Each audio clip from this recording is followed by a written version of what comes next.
Dans cette vidéo, on parlera du courant électrique.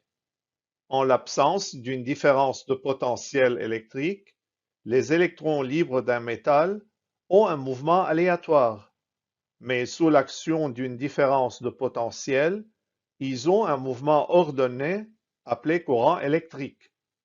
Notez que l'électron, qui est une particule chargée négativement, est l'un des composants de l'atome.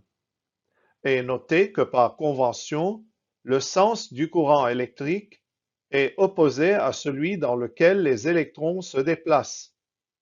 Donc, en général, un courant électrique est un mouvement ordonné de charge électrique dans un sens bien déterminé. Son intensité est la quantité de charge passant à travers une certaine surface par unité de temps, et elle est donnée par la formule I égale Q sur delta T, où Q est la quantité de charge et delta T est la durée correspondante. Dans le système international d'unités, Q s'exprime en coulombs, delta T en secondes et I en ampères. Notez que 1 ampère est égal à 1 coulomb par seconde. Une autre unité qui est utilisée pour la quantité de charge est l'ampère AH. Pour la convertir en coulomb, on écrit la formule I égale Q sur delta T, puis on fait le produit en croix et on obtient Q égale I delta T. En utilisant la dernière formule, on peut dessiner un tableau où nous plaçons les grandeurs Q, I et delta T.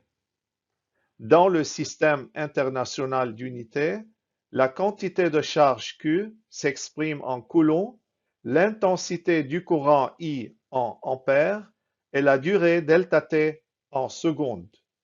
Mais Q s'exprime en ampères lorsque I est exprimé en ampères et delta T en heures.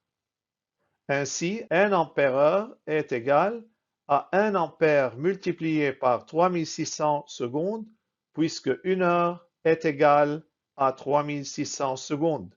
Cette opération conduit à 1 ampère égale à 3600 coulombs. Exemple, une quantité de charge de 0,2 ampère passe à travers la section d'un fil électrique en 4 minutes. 1. Exprimer la quantité de charge en SI. 2. Calculer l'intensité du courant traversant le fil.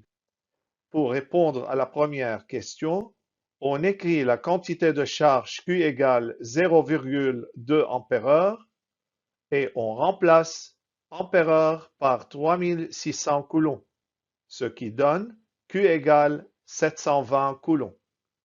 Pour répondre à la deuxième question, on écrit la formule I égale Q sur delta T.